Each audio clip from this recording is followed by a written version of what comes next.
Welcome back ناظرین after the break پہ جانے سے پہلے میں نے آپ سے تعارف کروایا تھا ڈاکٹر صالحہ اسحاق کا. آئیے ان سے جانتے ہیں آسٹیوپوروسس کے متعلق. وعلیکم السلام. ڈاکٹر صاحبہ، آسٹیوپوروسس کس نوعیت کا مرض ہے یا کس طرح کی بیماری ہے؟ جس طرح کہ ابھی آپ نے انٹروڈکشن میں بتایا کہ ہماری زندگی بھر ہماری ہڈیاں جو ہیں وہ مستقل ایک سائیکل میں ہوتی ہیں جہاں وہ بن بھی رہی ہوتی ہیں اور جذب بھی ہو رہی ہوتی ہیں. جیسے جیسے ہماری عمر بڑھتی چلی جاتی ہے، ہمارا ایک لائف سائیکل ہے کہ شروع کے 15-20 سال کی عمر تک 20 سال کی عمر تک ہماری ہڈیاں بہت تیزی سے بڑھتی چلی جاتی ہیں اور مضبوط ہوتی چلی جاتی ہیں. 20 سے تقریباً 35 سال کی عمر تک ہماری ہڈیوں میں ایک سٹیبلٹی سی آ جاتی ہے، نہ وہ بہت تیزی سے بنتی ہیں نہ بگڑتی ہیں، مگر ایک سٹیبل سی ہڈیاں رہتی ہیں. جی. اور تقریباً 35 سال کی عمر کے بعد کچھ ہماری ہڈیوں میں بھربھرا پن شروع ہونا شروع ہو جاتا ہے. اس میں ہڈیاں بہت تیزی سے بند تو نہیں رہی ہوتی مگر آہستہ آہستہ جذب ہونا شروع ہو جاتی ہیں. اچھا، ہمارے یہاں مطلب ہمارے خطے میں یہ بیماری کتنی عام ہے؟ دیکھیے، ہمارے پاس کوئی نیشنل لیول پہ پاکستان پہ کوئی بہت بڑی سٹڈیز تو نہیں ہوئی مگر جو ہمارے پاس کچھ سٹڈیز موجود ہیں اس سے تقریباً 30 سے 35% لوگوں میں ابو دی ایج آف 50-55 جو ہے یہ پایا گیا ہے کہ بیماری موجود ہے، اور خاص طور پہ پوسٹ مینوپوزل ویمن میں. ڈاکٹر صاحب، جیسے کہ آپ نے بھی فرمایا خواتین سے اس بیماری کا ایک خاص ایسوسیشن ہے، لیکن کیا یہ ایک ایسی بیماری ہے جس کو صرف خواتین کا مرض کہا جائے تو صحیح ہوگا؟ نہیں، ہرگز نہیں. جیسے کہ آدمیوں کے لیے پہلے کہا جاتا تھا کہ دل کی بیماری صرف آدمیوں میں ہی ہوتی ہے اور عورتوں کو کافی اگنور کر دیا گیا. بعد میں پتہ چلا کہ یہ چیز عورتوں میں بھی کافی کامن ہے. اسی طرح سے یہ بیماری عورتوں میں زیادہ ہوتی ہے کیونکہ ان کی ہڈیاں زیادہ جلدی کمزور ہوتی ہیں، اور چونکہ عورتوں کے ایک لائف میں ایک سائیکل چلتا ہے جس میں ان کے ہارمونز اوپر اور نیچے ہوتے ہیں، اس وجہ سے ان کی ہڈیاں 50 کے بعد زیادہ تیزی سے بھربھری ہوتی ہیں. مگر یہ بیماری آدمیوں میں بھی پائی جاتی ہے، اور انفیکٹ جب یہ آدمیوں میں پائی جاتی ہے تو دیکھا گیا ہے کہ اس کا جو فریکچرز ہوتے ہیں یا جو اس کے پرابلمس ہوتے ہیں وہ آدمیوں میں زیادہ سویئر ہوتے ہیں ایز کمپیئر ٹو فیمیلز. اچھا ڈاکٹر صاحب، عمر کی کوئی خاص حد ہے جس کے بعد یہ مرض کھل کر سامنے آتا ہو؟ دیکھیں، اس مرض کی ایک چیز یہ ہے کہ اس میں کوئی علامات نہیں ہوتی ہیں، بہت سائلنٹ ڈیزیز ہے. اس ڈیزیز کو کہتے ہیں کہ آسٹیوپوروسس از سائلنٹ ڈیزیز. خاموشی سے یہ چیز اپنا کام کرتی رہتی ہے. جیسے کہ دل کی بیماری ہے، خاموشی سے ہوتا رہتا ہے، ایک دن ہارٹ اٹیک ہو جاتا ہے. That is the easiest way کہ میں لوگوں کو ایکسپلین کرتی ہوں. جی. اسی طرح سے یہ آسٹیوپوروسس بھی خاموش سی ڈیزیز ہے، اور اکثر ہمیں تب پتہ چلتا ہے جب کسی کو کوئی فریکچر ہو جاتا ہے یا کوئی پیشنٹ ہمارے پاس آتا ہے جس کو ہم دیکھتے ہیں کہ یار ہپ کا فریکچر ہو گیا یا کوئی کمر کی ہڈی کا فریکچر ہو گیا. پھر جب ٹیسٹ کرتے ہیں تو پتہ چلتا ہے کہ اس کی ہڈیاں تو بہت کمزور ہو چکی ہیں. اس میں کوئی علامات ایسی نہیں ہے کہ جی آپ کے جوڑ سوج جائے یا کہ ہڈیوں میں درد ہو، تو یہ خاموشی سے رہتی ہے. اس لیے جو اب ریکمنڈیشنز لیٹلی ہیں وہ یہ ہیں کہ لیٹسٹ کے خاص عمر کے بعد، جو مردوں میں 70 سال کے بعد، عورتوں میں ہر عورت جو 65 سال سے زیادہ عمر کی ہے 65 اینڈ ابو، اور جن کے اندر رسک فیکٹرز موجود ہیں، they should get them self tested for this disease. اچھا، اس ڈیزیز کی پریزنٹیشن کے معاملے میں تھوڑا سا جاننا چاہوں گا آپ سے کہ اکثر بیماریاں ایسی ہیں کیونکہ مشرق اور مغرب کے لوگوں کی ساخت مختلف ہے. جی جی. ان میں کچھ بیماریاں دیر سے سامنے آتی ہیں، کچھ جلدی سامنے آ جاتی ہیں. اسی طرح ہمارے ساتھ بھی معاملات ہیں. تو جیسے ایجز کا آپ نے تذکرہ کیا 65 50 وغیرہ کے بعد، یہ ایجز اسی طرح صرف ہمارے علاقے میں ہیں یا ویسٹ میں بھی یہی نہیں، ایکچولی ویسٹ اور ایشین گورے جو کوکیشنز جن کو کہتے ہیں اور ایشین پاپولیشن میں ایج رینج تقریباً ایک ہی جتنی ہے. جی. اور رسک فیکٹرز بھی ہمارے وہی ہیں. مگر یہ ضرور میں کہہ سکتی ہوں کہ ہمارے ایشیا میں اتنی سٹڈیز نہیں ہوئی ہوئی، تو ہم زیادہ تر جو کہ ہم سٹڈیز جو ڈھونڈتے ایجز ہیں کوٹ کی جاتی ہیں وہ وہی ہیں، باہر کی سٹڈیز سے کی جاتی ہے. اچھا، رسک فیکٹرز کا آپ نے تذکرہ کیا، تو زیادہ تر ایسے کون سے رسک فیکٹرز ہیں جن کی بنا پر یہ بیماری سامنے آتی ہے؟ موڈیفائبل اور نان موڈیفائبل، یعنی تبدیل کیے جا سکتے ہوں جو نہ کیے جا سکتے ہیں. دیکھیے، موڈیفائبل رسک فیکٹرز جو ہے، پہلے میں نان موڈیفائبل کے بارے میں بتاتی ہوں. نان موڈیفائبل وہ ہوتے ہیں جن کو آپ نہیں بدل سکتے. ان میں ایک تو عمر ہے، بڑھتی ہوئی عمر جو ہے وہ ظاہر سی بات ہے وہاں موجود ہے. پھر کوئی عورت جس کو مینیپوز جلدی آ گیا ہو، ہسٹوریکٹمی ہو گئی ہے، ان کی یوٹرس ریموو کر دی گئی ہے 45 سے پہلے، یا جیسے کینسرز وغیرہ میں فیمیل جینیٹل ٹریکٹ. ایگزیکٹلی. یا کوئی ان کو ایسی بیماری سے اووریز ان کی ریموو کر دی گئی ہیں جس کی، یا بچے ان کے جلدی ہو گئے کسی وجہ سے، یوٹرس ریموو ہو گئی اس وجہ سے ہو جاتا ہے. یا پھر بہت ہی پتلی دبلی خواتین جن کا وزن بہت کم ہو، یا پھر جن کی فیملی ہسٹری ہو. فیملی ہسٹری میں یہ کہ میری نانی کو یا میری والدہ کو یا گھر میں بہن کو کسی کا آلریڈی کوئی ہسٹری آف فریکچر موجود ہے, that is positive family history. ایسی صورتوں کو ہم بدل نہیں سکتے, ہم اپنے خاندان کو نہیں بدل سکتے, جینیٹکس کو چینج نہیں کر سکتے, مگر جینیٹکس کو تو ہم رسک فیکٹر لیتے ہیں, مگر پھر جو ماڈیفائبل ہیں جن کو ہم بدل سکتے ہیں دے آر ویری امپورٹنٹ. جیسے کہ ہمارے ڈائٹ میں کیلشیم کی سپلیمنٹیشن پوری طرح سے نہیں ہوتی, وائٹامن ڈی کی کمی بہت زیادہ پائی جاتی ہے.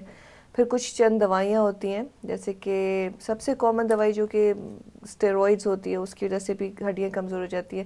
سگریٹ اسموکنگ اور الکوہول, یہ سب چیزیں جو ہیں آپ کی ہڈیوں کو بہت تیزی سے کمزور کرتی ہیں.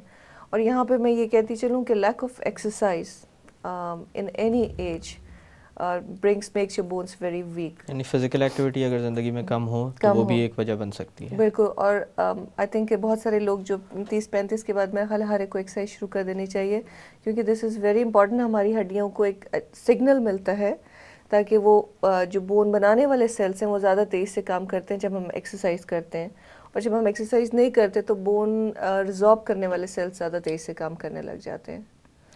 اشرف صاحب, جسم میں ہمارے بہت ساری ہڈیاں ہوتی ہیں, اس مناسبت سے میں آپ سے پوچھنا چاہوں گا کہ جو فریکچرز آسٹیوپروسس کی بنا پر ہوتے ہیں وہ کسی خاص جگہ پر نظر آتے ہیں؟ جی ہاں, ہمارے ہڈیاں جو ہیں سب سے جو کمزور حصہ ہماری ہڈیوں کا ہوتا ہے وہ ریسٹ میں ہوتا ہے, کلائی میں, ہپس میں ہوتا ہے ہمارے, اور ریڑھ کی جو ہڈی ہے اس میں سب سے زیادہ فریکچر پائے جاتے ہیں. تو یہ 3 جگہیں سب سے زیادہ جہاں پہ آسٹیوپروسس ریلیٹڈ فریکچرز ہوتے ہیں.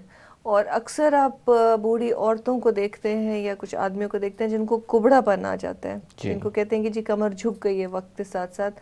کچھ اس کی وجہ یہ ہوتی ہے کہ ان کے مسلز کمزور ہو جاتے ہیں یا پٹھے کمزور ہو جاتے ہیں, مگر اس کی ایک وجہ یہ بھی ہوتی ہے کہ وہ ورٹیبرل فریکچر, جو مہروں کی ہڈی جب ٹوٹتی ہے تو کولیپس ہو جاتی ہے اپنے اوپر, اور اس کی ہائٹ آدمی کا قد چھوٹا ہونے لگتا ہے. یعنی مہرہ ڈہنا مطلب ایک دوسرے پر بیٹھتے چلے جاتے ہیں اور اس کی وجہ سے کبڑا پن آ جاتا ہے. تو ہم یہ سوچتے ہیں کہ ٹھیک ہے جی عمر کی وجہ سے کبڑا پن آ رہا ہے, مگر یہ ضروری نہیں ہو سکتا, اس کو اتنے فریکچرز ہو چکے ہیں کہ اس کی وجہ سے کبڑا پن آ چکا ہے. اچھا, تو اس طرح کے جو ورٹیبرل فریکچرز ہوتے ہیں جو ریڑھ کی ہڈی میں ہوتے ہیں, ان کا پتہ بر وقت نہیں چلتا کیا؟ کچھ لوگوں کا تو یہ ہے کہ ان کو یکدم سے درد ہوتا ہے, جن کی ہڈیاں کمزور ہوتی ہیں. اب ایسا بھی ہم نے دیکھا ہے کہ بہت زیادہ کھانسی ہوئی ہے, فلو کا سیزن ہے یا بہت زکام ہو گیا, تو باقاعدہ صرف بہت زیادہ زکام ہے, زور سے کھانسنے سے بھی ہڈی کا کولیپس ہو جاتا ہے. اور کچھ لوگ گرنے کی وجہ سے ہڈی کا کولیپس ہوتا ہے, مگر کچھ لوگوں میں یہ ہوتا ہے کہ ان کا پتہ نہیں چلتا. ان کو تھوڑا سا کمر میں درد ہوا, فزیشین کے پاس گئے, فزیشین نے درد کی دوائی دے دی, ٹھیک ہو گیا, زیادہ اس کی تحقیقات نہیں کی گئی, پھر گھر چلے گئے, کچھ دوائی کھاتے رہے. آپ کو پتہ ہے کہ پاکستان میں لوگ بالکل وہ اپنے طور پر بھی دوائی کھاتے رہتے ہیں, اپنی طرح سے بھی دوائی کھاتے ہیں, تو پتہ ہی نہیں چلتا بہت سارے لوگوں کا, اور جب تک ہمارے پاس آتے ہیں ان کے 2-3 فریکچر ہو چکے ہوتے ہیں. اچھا ڈاکٹر صاحب, بڑھاپے میں فریکچر ہونا ایک خطرناک معاملہ ہے, خاص کر ہپ فریکچر وغیرہ اگر ہو جائے تو انسان تو چلنے پھرنے کے قابل بھی نہیں رہتا, جبکہ بڑھاپے میں چلتے پھرتے رہنا یا اپنے آپ کو فزیکل ایکٹیویٹی میں رکھنا بہت ضروری ہو جاتا ہے. تو اس مناسبت سے میں آپ سے یہ پوچھنا چاہوں گا کہ لوگوں کا طرز زندگی بھی میٹر کرتا ہے ان فریکچرز میں جو کہ بزرگوں میں عموماً سامنے آتے ہیں؟ بالکل جی, ہم لوگ کا ایک بہت میرا جو میجر ایشو ہوتا ہے لوگوں کو لیکچرز دینے کا, وہ یہ ہوتا ہے کہ جن کے بھی گھر میں بزرگ لوگ ہیں, دیکھیں ہمارے پاس جب لوگوں کے پاس فریکچر سے آتے ہیں نا, اکثر بہت چھوٹی چھوٹی چیزوں سے فریکچر ہو جاتا ہے. ایک تو یہ ہوتا ہے کہ ہمارے گھروں میں تاریں بہت بکھری ہوئی ہوتی ہیں, اور رات کو کوئی آدمی اٹھا ہے, بزرگ اٹھا ہے, باتھ روم جانے کے لیے اٹھا ہے, کسی تار پہ ٹرپ ہو گیا اور اس کی ہڈی کا فریکچر ہو گیا. دوسری چیز کیا ہوتی ہے کہ ظاہر سی بات ہے ہمارے یہاں لائٹ نہیں آتی ہے, ایک بہت مسئلہ ہے, اور یہ بزرگوں کے لیے بہت میجر پرابلم ہے, کیونکہ اندھیرے میں ہیں, اٹھے ہیں, کہیں گر گئے ہیں. پھر دوائیوں کا ایک میجر مسئلہ یہ ہے کہ بہت سارے لوگ جو ہیں وہ 2-4 ڈاکٹروں کے پاس جاتے ہیں, ایک ہی قسم کی بہت ساری دوائیاں کھانا شروع ہو جاتے ہیں, جس سے ان کو چکر آ جاتے ہیں یا بلڈ پریشر ڈراپ ہو جاتا ہے. اور ظاہر جتنے بزرگ عمر میں زیادہ ہوتے ہیں ان کی دوائیاں بھی ڈھیروں ڈھیر ہو جاتی ہیں, ان کو خود نہیں پتہ ہوتا کیا کھا رہے ہیں. یہ 3-4 میجر وجوہات ہیں جن کی وجہ سے وہ گر جاتے ہیں اور فریکچر ہو جاتا ہے. اور کولے کی ہڈی کے فریکچر کے بارے میں اکثر یہ نارمل زندگی دوبارہ اس طرح سے واپس اٹین کرنا بہت مشکل ہے. اکثر لوگ پہلے یا دوسرے سال میں ان کی کسی نہ کسی وجہ سے ایکچولی لوگوں کو ڈیتھ بھی ہو جاتی ہے. So it is very important کہ ہم اس چیز کو پریونٹ کریں. اشرف صاحب, جیسے کہ آپ نے تذکرہ کیا, یہ خاموش مرض ہے جی, جو عموماً فریکچر کے ساتھ ہی سامنے آتا ہے, یعنی بہت عرصے تک بیماری جسم میں موجود رہی اور نقصان کرتی رہی, اور جب نقصان حد سے گزر گیا تب مرض سامنے آتا ہے. کوئی ایسا طریقہ نہیں کہ وقت سے پہلے اندازہ لگا لیا جائے کہ جس شخص کو دیکھا جا رہا ہے اس میں یہ معاملہ سامنے آئے جی گا؟ ہاں بالکل. اس کا دیکھیں یہی ہم لوگ کرتے ہیں کہ جب ہمارے پاس پیشنٹس آتے ہیں اور ہم ان سے بات کرتے ہیں، جیسے کہ کوئی پیشنٹ ہے جو کافی دنوں سے اسٹیرائڈس لے رہا ہے، یا کہ بہت ہی کمزور عورت ہے، خاتون نظر آ رہی ہیں جن کی عمر 50-55 کی ہو گئی ہے. اگر ہمیں لگتا ہے کہ ان کو ضرورت ہے تو ہم ان کے فوراً سے ٹیسٹ کراتے ہیں، اور اس کا ٹیسٹ جو ہے اسے بون منرل ڈینسٹی کہتے ہیں. یہ ٹیسٹ کراچی میں بہت ساری مختلف جگہوں پہ ہو رہا ہے، اور ایک سمپل سے ٹیسٹ ہے جس پہ آپ لیٹ جاتے ہیں ٹیبل کے اوپر، اور مشین جو ہے آپ کے ساری کیلکولیشن کر لیتے ہیں، جس میں آپ کے مہروں کا ٹیسٹ کیا جاتا ہے جی. اور آپ کے کولے کی ہڈی کا ٹیسٹ کیا جاتا ہے کہ اس میں کتنی کمزوری ہے، اور اس ٹیسٹ رزلٹ کے مطابق ہم لوگ پھر اندازہ دوائیاں لگاتے دیتے ہیں اور اندازہ لگا کے بتاتے ہیں. ہماری پریکٹس ان جنرل پریکٹس میں ہم لوگ یہی کرتے ہیں کہ we go ahead and do the testing. جو بھی لوگ ہمیں لگتا ہے کہ جناب اس کو رسک فیکٹر ہے دوائیوں پہ، یا بہت سارے پیشنٹس ایسے ہیں جن کو رومٹوائڈ آرتھرائٹس ہے فار ایگزامپل، یا کسی اور قسم کا آرتھرائٹس ہے، یا ان کو پیٹ کی بیماری اس قسم کی ہے جس سے لگتا ہے کہ ان کو کیلشیم ایبزارب نہیں ہو رہی ہے، وائٹامن ڈی ایبزارب نہیں ہو رہی، تو ایسے لوگوں میں ہم جلدی ٹیسٹ کرا لیتے ہیں. ان کو ضروری نہیں ہے کہ وہ 55 یا 60 کی ہی ہوں تو ان کو ٹیسٹ کرایا جائے. اچھا ڈاکٹر صاحب، ہارمونز کے ساتھ اس بیماری کا گہرا تعلق ہے. جی بیماریاں مختلف انواع و اقسام کی ہوتی ہیں. اس مناسبت سے میں آپ سے یہ پوچھنا چاہوں گا کہ کیا کچھ ایسے معاملات بھی ہو سکتے ہیں جس کی بنا پر ہڈیوں کا بھربھراپن وقت سے پہلے سامنے آ جائے یا نوجوانی کے فوراً بعد سامنے آ جائے؟ جی ہاں بالکل. جیسے کہ ہارمونز کی بات ہوئی تو ہارمونز میں ایک تو فیمیل ہارمونز کا ایشو ہوتا ہے. بہت ساری خواتین کو فار سم ریزن اگر ان کی اووریز ریموو کر دی جائیں یا جیسے آپ نے اوویرین بتایا. فیلئر ہو جائے تو ان لوگوں میں یہ چیز جلدی ہو جاتی ہے. پھر ہمارے یہاں تھائرائڈ کا پرابلم جو ہے، جو کہ ایک گلینڈ ہوتا ہے ہمارے گلے میں سامنے کی طرف. بالکل. تو یہ بہت ہی کامن پرابلم ہے. تھائرائڈ کی دوائی اگر زیادہ دے دی جائے، اور ایک زیادہ تر لوگوں کے تھائرائڈ کم ہوتا ہے اور ان کو دوائیوں پہ ہوتے ہیں، اگر وہ زیادہ دوائی دے دی جائے، ایسی دوائیں جو عمر بھر لینی ہوتی جی ہیں. بالکل، تو اس صورت میں بھی ہڈیاں بہت تیزی سے بھربھری ہونی شروع ہو جاتی ہیں.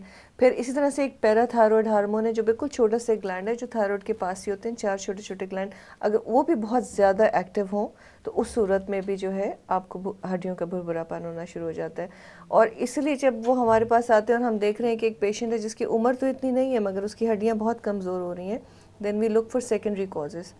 کہ ایک تو عمر کی وجہ سے ہے ہی ہے، مگر اگر ایک ینگ آدمی آ رہا ہے اور اس کو سمجھ نہیں آ رہا کہ اس عمر میں اس کو بیماری نہیں ہونی چاہیے، then we look for the other causes, اور اس پہ ہم ہارمونس اور باقی کڈنی کے اور لیور کے ٹیسٹ وغیرہ کراتے ہیں، جگر کے اور بالکل، تاکہ ہارمونس وغیرہ کو دیکھا جی جا سکے.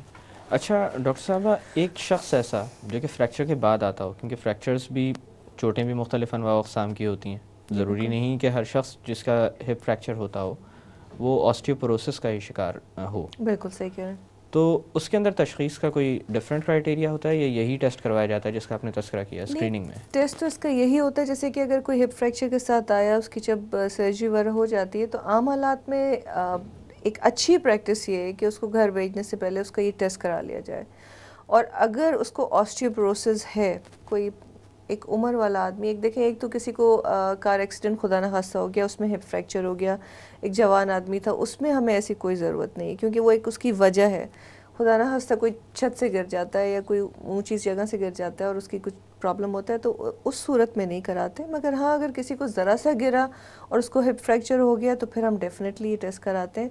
دس از دا بیسٹ پریکٹس. اب یہ ہر ایک میں ٹیسٹ ہوتا ہے، یہ تو میں نے دیکھا کہ یہاں پہ اتنا عام حالات میں نہیں کرتے، مگر دا بیسٹ پریکٹس از کہ وی شوڈ ٹیسٹ دیم. اور اگر اس کو ہے تو اب ہم نے اس کا نیکسٹ فریکچر پریونٹ کرنا ہے. جب ایک فریکچر ہو جاتا ہے تو دوسرا فریکچر ہونے کے چانسز آٹومیٹکلی بڑھ جاتے ہیں. تو اگلے فریکچر کو ہم نے روکنے کے لیے یہ ٹیسٹ کرانا ضروری ہو جاتا ہے تاکہ دوائیاں استعمال میں آ سکیں. ڈاکٹر صاحب یہاں پہ تھوڑی دیر کے لیے باتوں کا سلسلہ روکتے ہیں. ناظرین اس موقع پر ہم لیں گے ایک چھوٹی سی بریک سے واپس آ کر آسٹیوپروسس کے متعلق مزید بات کی جائے گی. Don't go any where.